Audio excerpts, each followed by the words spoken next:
what would it be? I flew like wind, a sudden flame, the way I walked so easily. So this is how the islands stay, up in the sky and never fall. There is no gravity, I'd say, here anything can rise at all.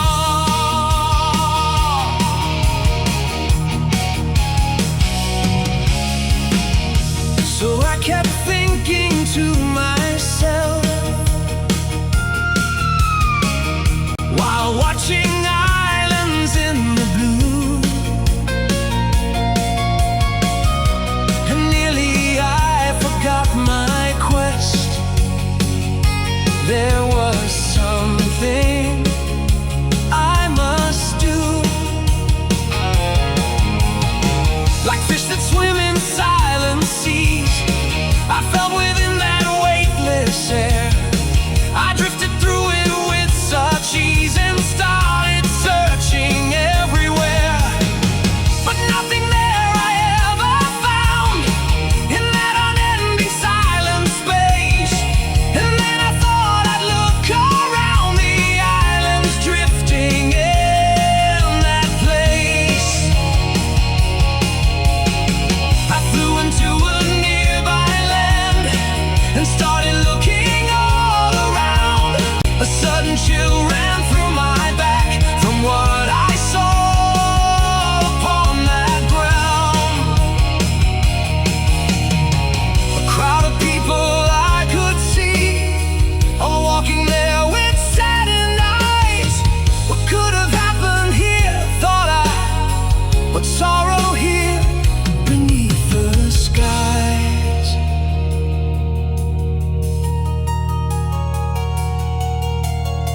Surprised, I slowly ventured near and spoke to one I saw that day. I asked him why they all were here,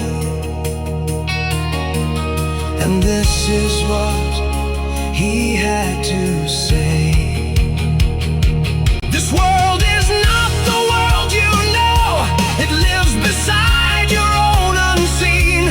You only need the gates to go into these worlds that lie between. The gates into another space, a universe that runs beside. And very few can see that place with naked eye, the man replied. They enter here by chance one day, while traveling somewhere far away. And very few return the way. Once through the gates, they go astray. The people name these places there, the Bermuda Triangles of the earth, where people vanish in thin air, and no one knows what they are worth.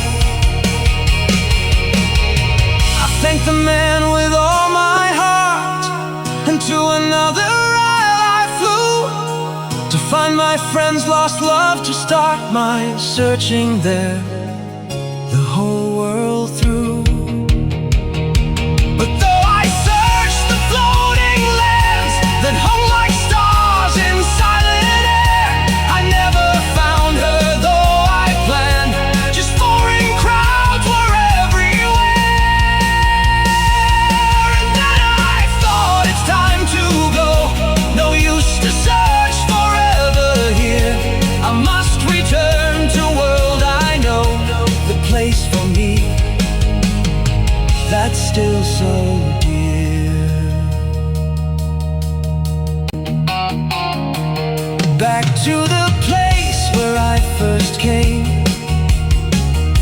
into this strange and weightless land, so I could leave the way I came and touch my earth with feet and hand.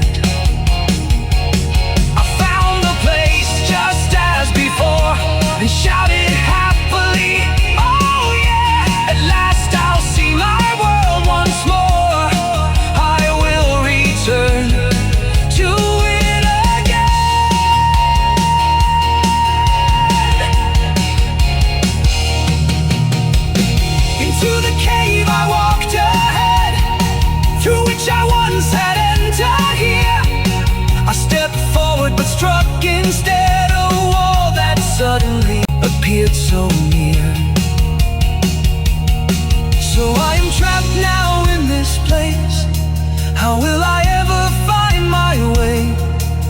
said with fear upon my face, but I will try again. I'd say I left the cave and walked the wood. I wandered searching all the day, and understood that never could I find the path to home today. In deep despair I sat on stone, and suddenly I heard a sound, a voice from the side unknown, strange echoes spreading through the ground. I walked toward the sound. I walked toward the sound I heard. It grew more clear with every step, and then I knew what was that word, a call I never could forget. It was my friend's own voice I heard, whose love I tried so long to find. He called me there. Hello. Never stood. I could not see him there behind. At last I reached a giant bush, much bigger than the rest around, and from beyond it, clear and close, my friend's voice echoed. Hello. In that sound. At once I knew and understood. These were the gates that led me through, the gates back to my world of blood, the world I left, the world I knew.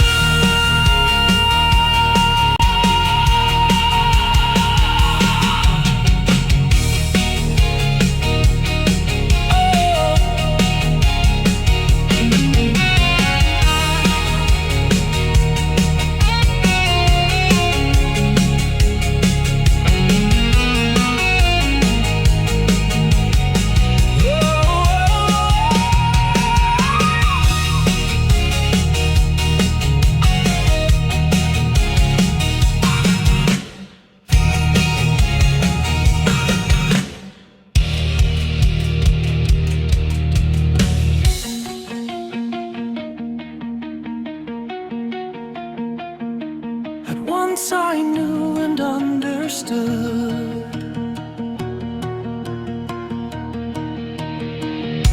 I stepped into the bushes deep,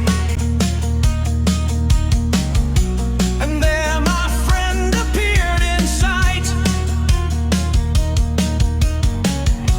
I wondered what his words would keep.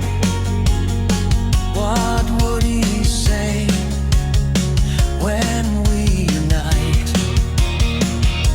What will he say when all is known, that I returned without his bride? Will anger come upon his soul for all the time I spent outside?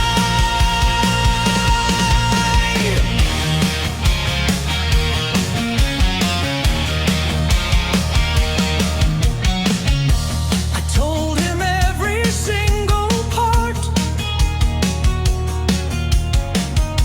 explained